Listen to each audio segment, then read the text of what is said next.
So he came over that day and took out his big tool. I was shocked. I had never seen something that big before. I did not know where to look or how to handle it. I remember that day well. Here I am now, the rain splashed against the window, a hypnotic rhythm that only amplified the storm inside me. My suitcase, packed and zipped, leaned heavily by the door.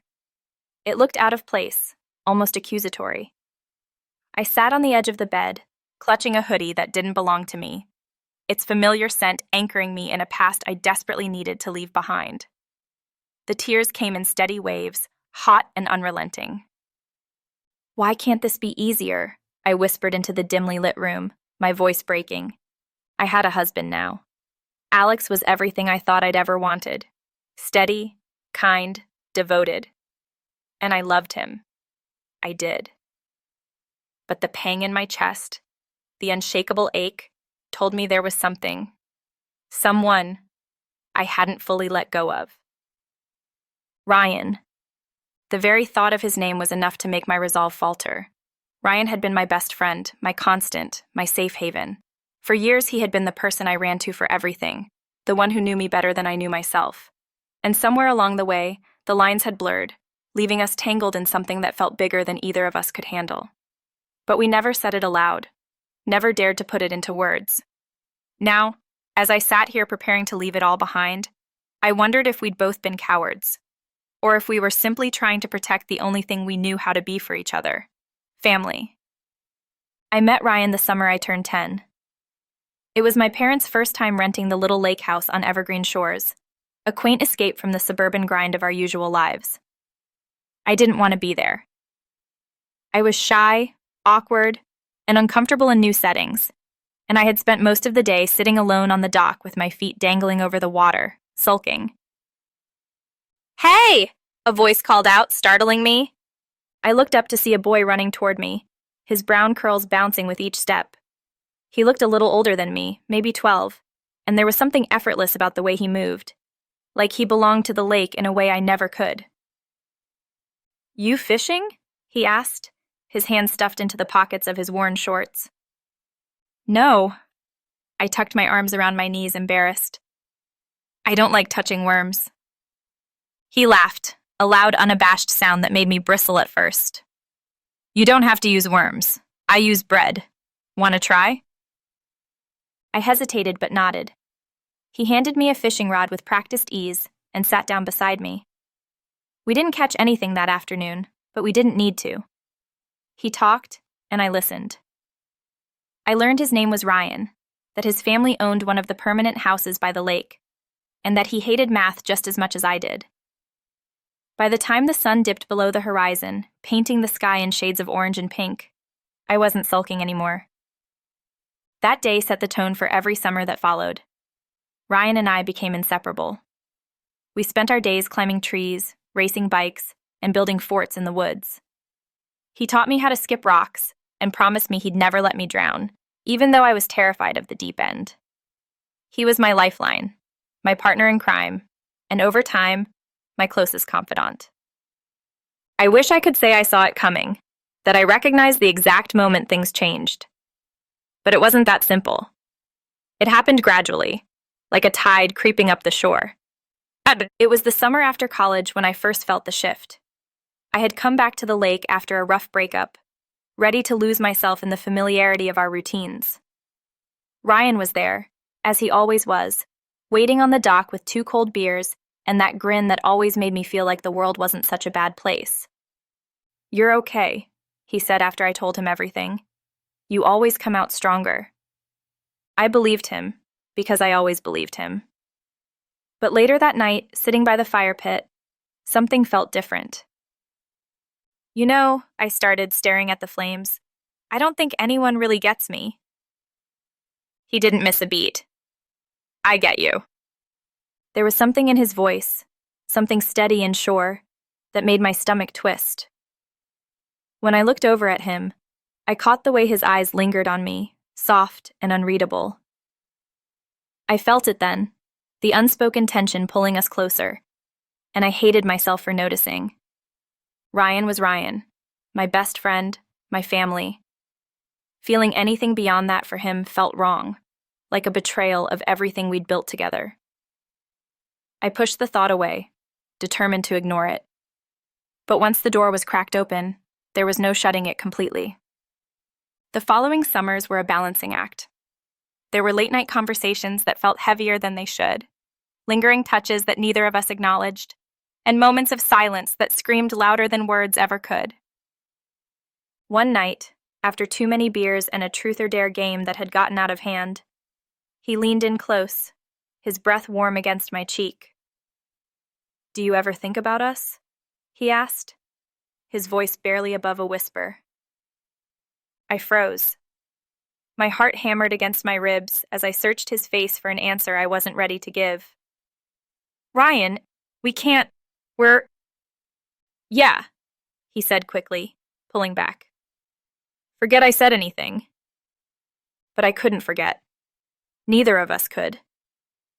Ryan wasn't the kind of person you could easily leave behind. He had a way of getting under your skin, of making you feel seen in a way no one else could.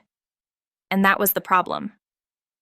When Alex came into my life, it felt like a lifeline, a chance to build something solid, something uncomplicated. Alex was everything Ryan wasn't: predictable, steady, and openly affectionate. He wanted the white picket fence, the family, the future I thought I wanted too. But Ryan lingered. He was the phone call I couldn't stop answering, the memory I couldn't quite bury. He made moving on feel impossible. And now, sitting here with my suitcase packed, ready to start a new chapter with Alex, I couldn't shake the feeling that I was leaving a piece of myself behind. The hoodie in my hands, the one I had borrowed from Ryan years ago and never returned, was proof of that. It smelled faintly of him, a mix of pine and something indescribably him. I buried my face in it, letting the tears come. "Emily," Alex's voice called from downstairs, jolting me back to reality. "You okay up there?" I wiped my face and forced myself to stand. "Yeah, I'm fine," I called back, though I wasn't sure if I believed it. As I reached for the suitcase, my phone buzzed on the nightstand. A message from Ryan lit up the screen. "Ryan, are you sure about this?" I stared at the words, my heart pounding in my chest. I didn't have an answer, not for him, and not for myself. I stared at Ryan's message on my phone, my thumb hovering over the keyboard. My breath hitched as I read the words again. "Ryan, are you sure about this?" No greeting, no context, just a direct hit to the deepest part of my heart. He always had a way of cutting through the noise, of getting to the truth even when I wasn't ready to face it. I thought about deleting the message, but my hands wouldn't move. Instead, I sank back down onto the bed, phone clutched tightly in my hands. Was I sure? I wanted to be. I needed to be.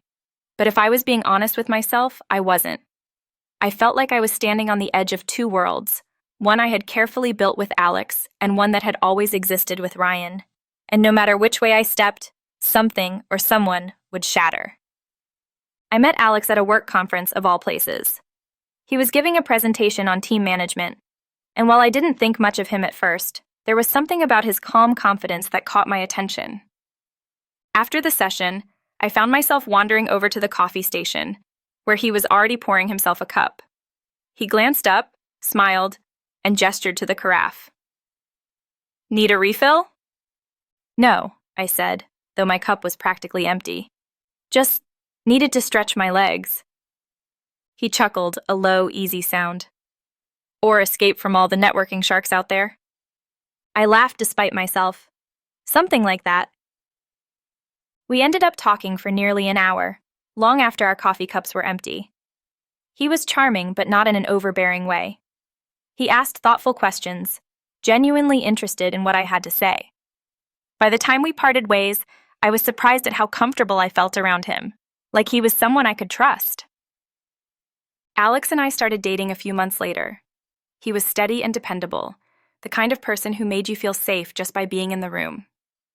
He didn't have the wild, unpredictable energy that Ryan had, but maybe that was why I was drawn to him. With Alex, I didn't have to question where I stood. I didn't have to navigate unspoken tensions or wonder if the foundation beneath us would crack. It felt easy.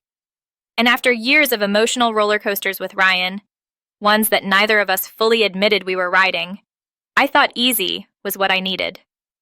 The struggle between two worlds.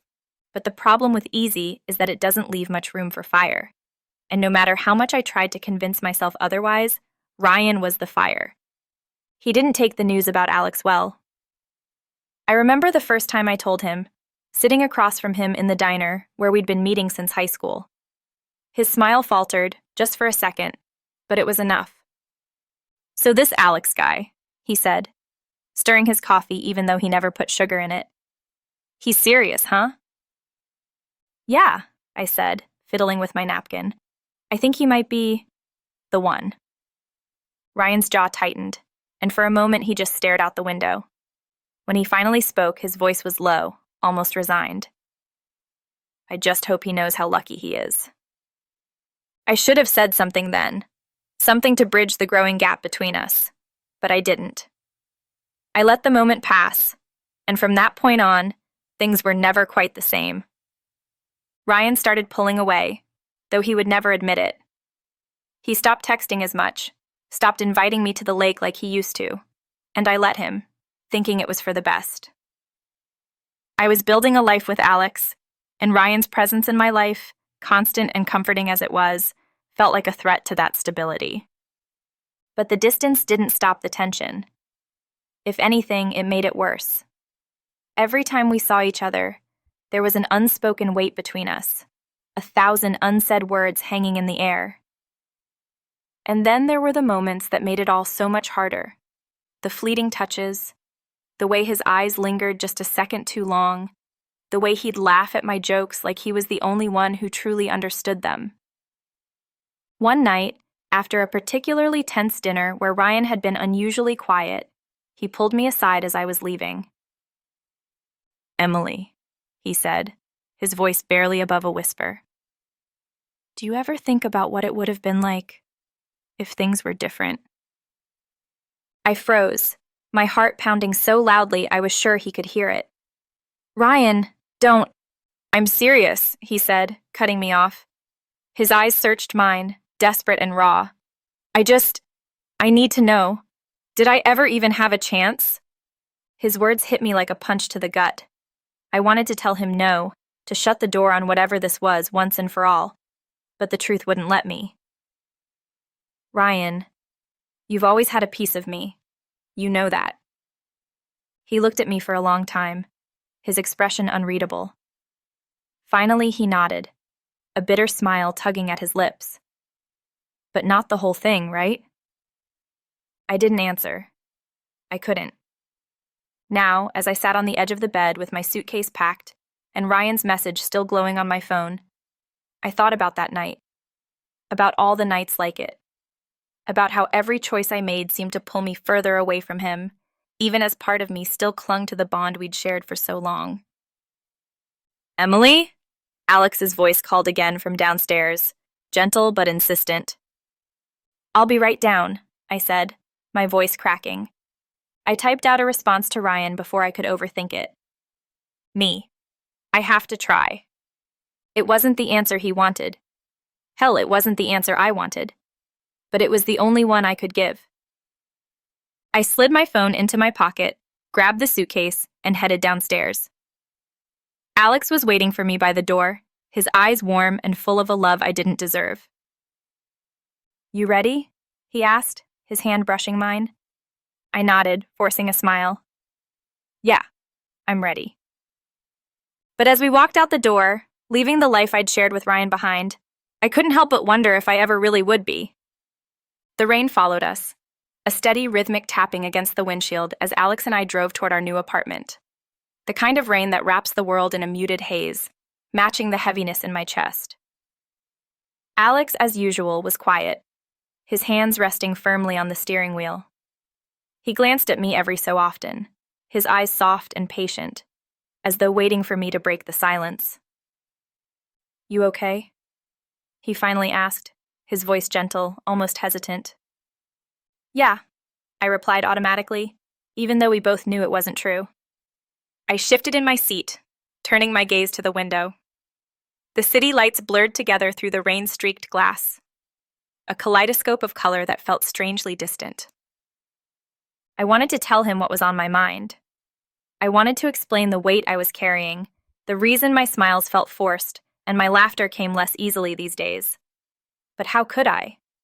How could I admit that while I was supposed to be looking forward to this new chapter with him, a piece of my heart was still tangled up in the past, with someone I could never fully let go of? The apartment was a fresh start in every sense of the word. The walls were bare, the furniture newly delivered, and the air smelled faintly of fresh paint. Alex dove headfirst into unpacking, meticulously arranging the kitchen cabinets and hanging pictures on the walls. Photos of us, on our first vacation, at his sister's wedding, laughing over coffee on a lazy Sunday. They were snapshots of a life that looked perfect from the outside. I tried to match his energy, throwing myself into decorating, but my heart wasn't fully in it. Ryan didn't text me again after that last message, not a single word. I thought I'd feel relief, like the final chapter had been closed.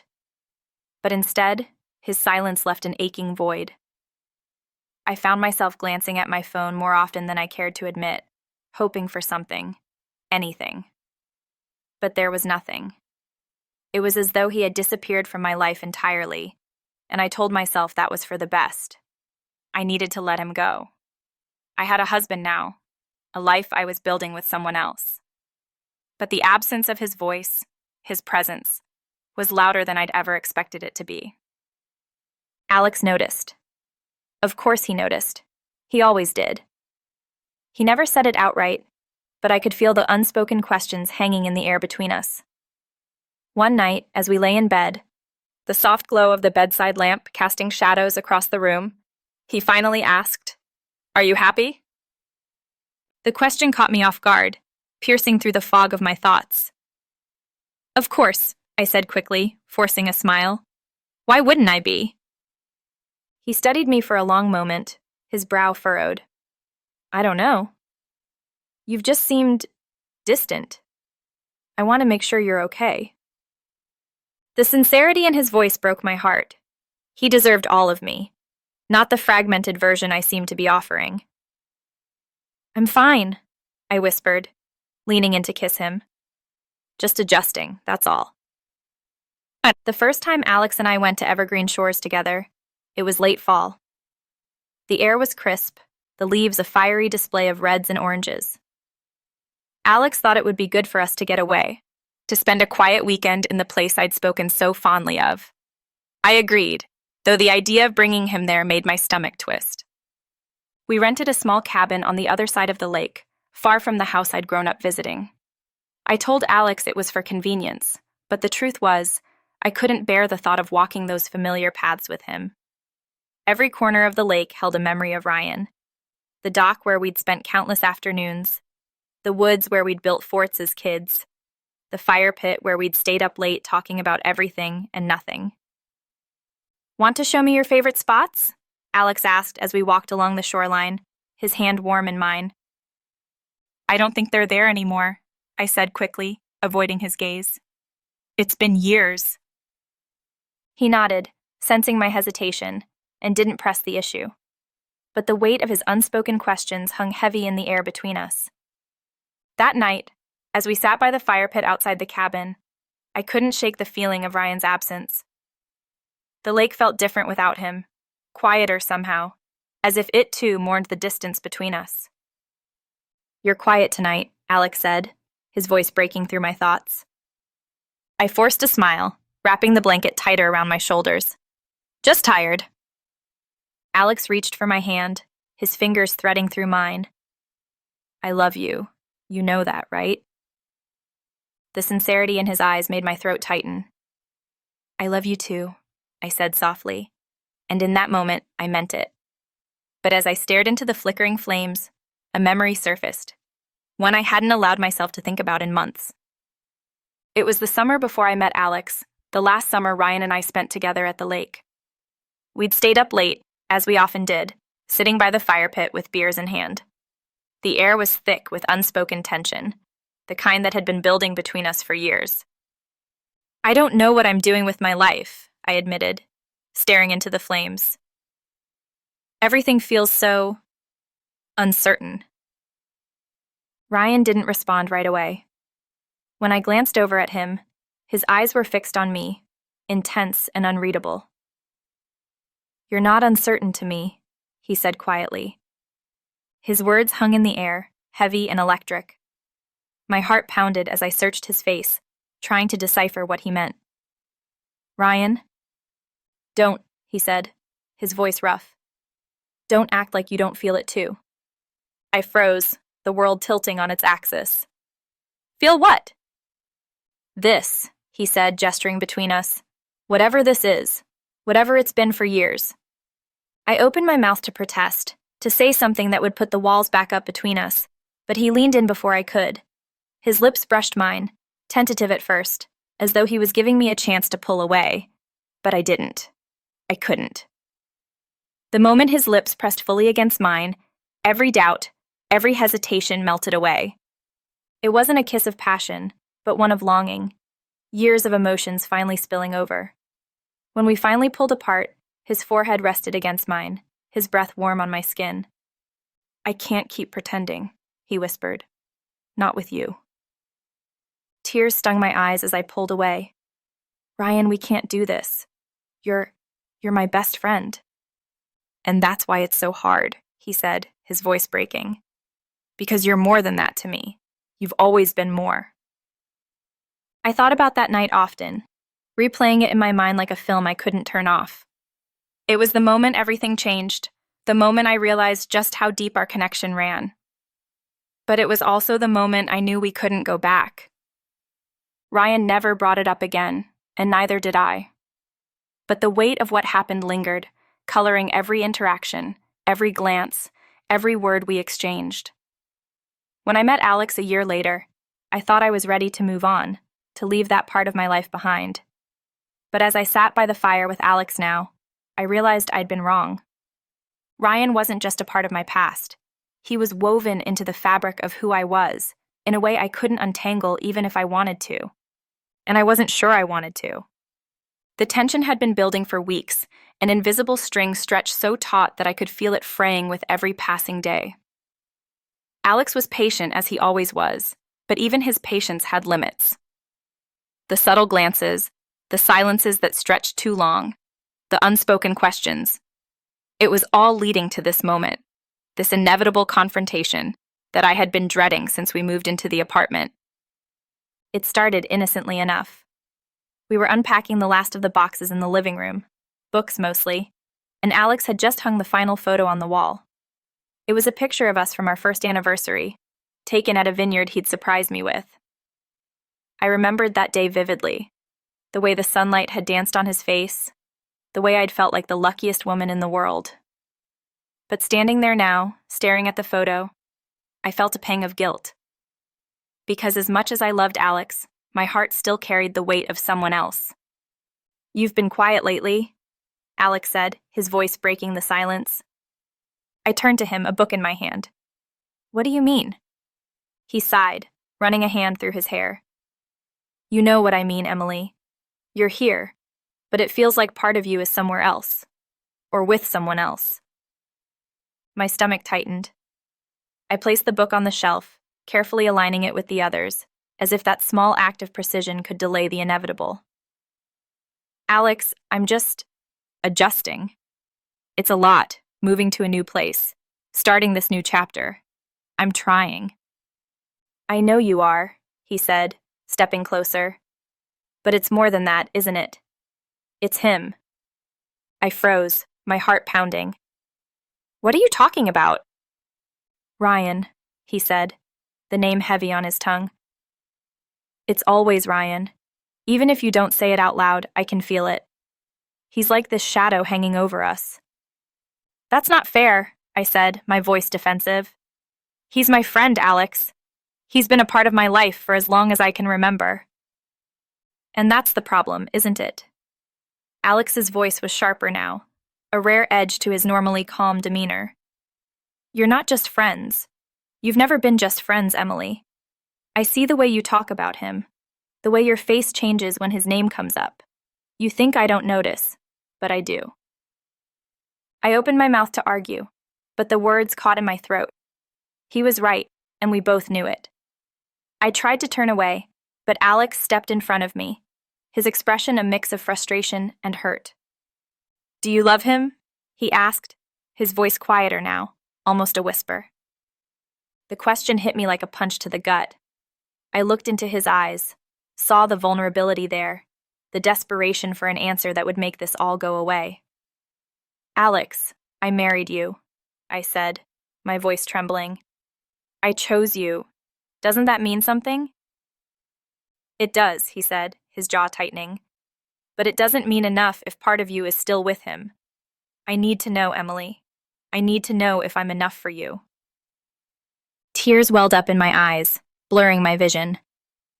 "You are enough," I said, my voice breaking.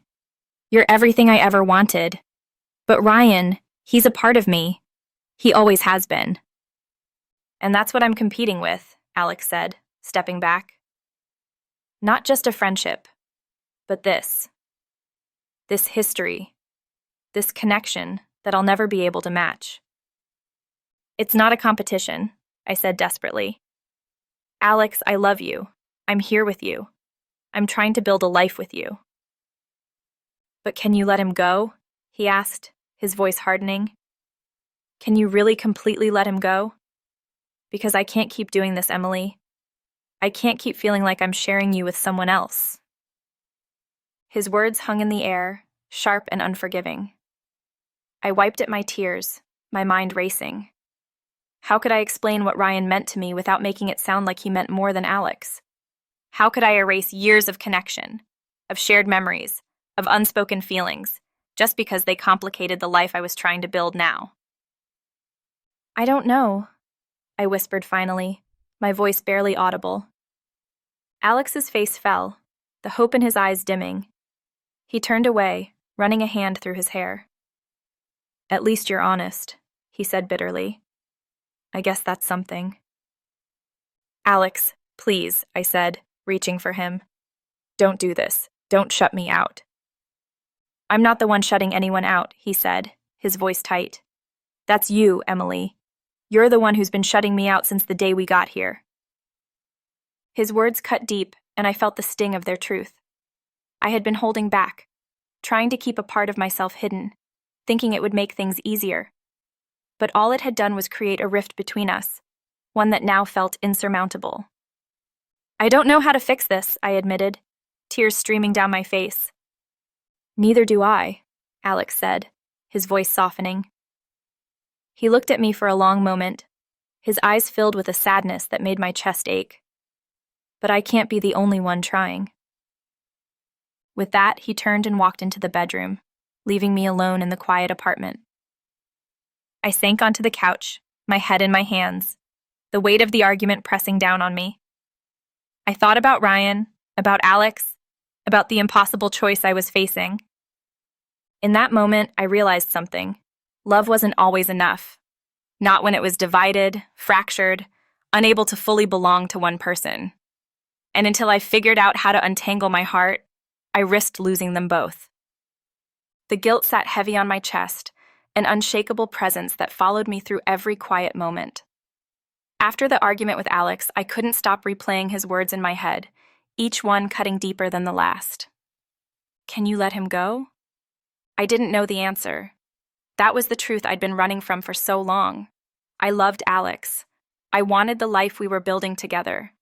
But Ryan wasn't just someone I could cut out of my life like an old photograph. He was a part of me, woven into my past and present in a way that felt as natural as breathing. And yet, holding on to him felt like a betrayal of everything Alex and I were trying to create. The thought haunted me for days, gnawing at the edges of my resolve. I didn't eat much. I barely slept. Even Alex, who usually knew how to handle my silences, seemed at a loss. I could see the worry in his eyes, the tension in his shoulders. He was waiting for me to fix this, to find a way to make sense of it all. But I didn't know how. One night, after tossing and turning for hours, I reached for my phone. My fingers hovered over Ryan's contact for a long time before I finally pressed the call button. It rang twice before his familiar voice answered, groggy but alert. Em, are you okay? I swallowed hard, the sound of his voice stirring something deep inside me. Yeah, I'm fine. I need to see you. Can we meet?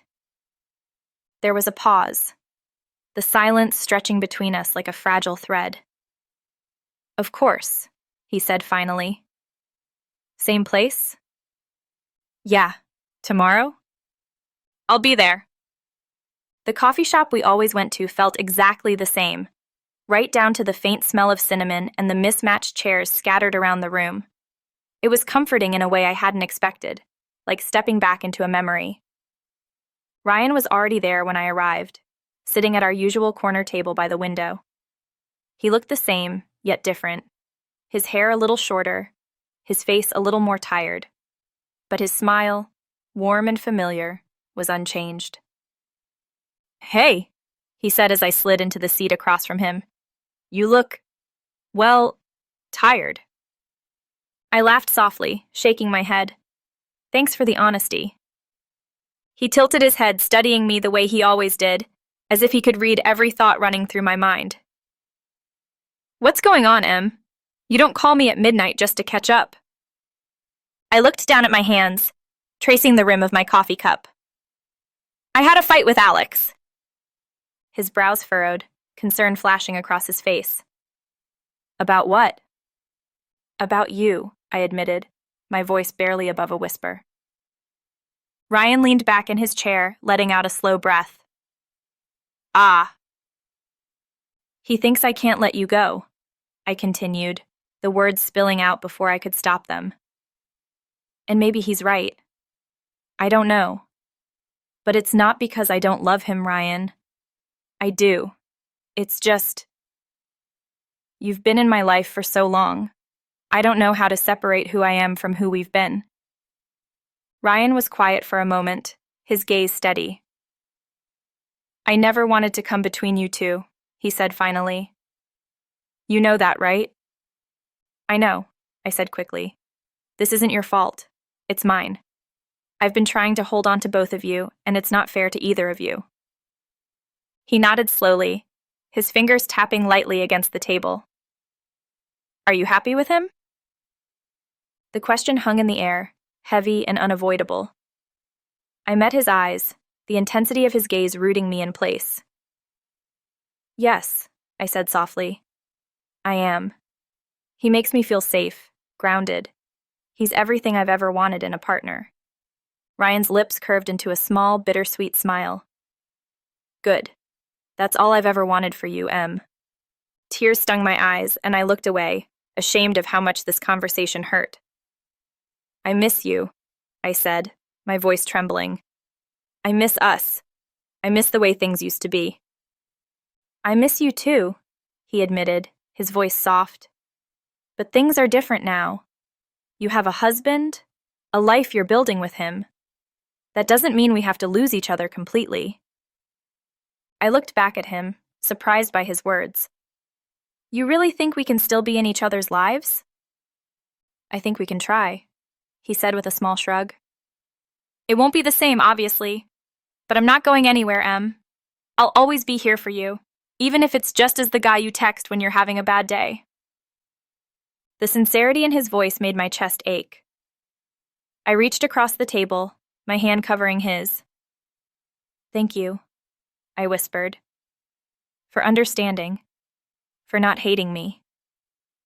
Ryan squeezed my hand gently, his smile softening.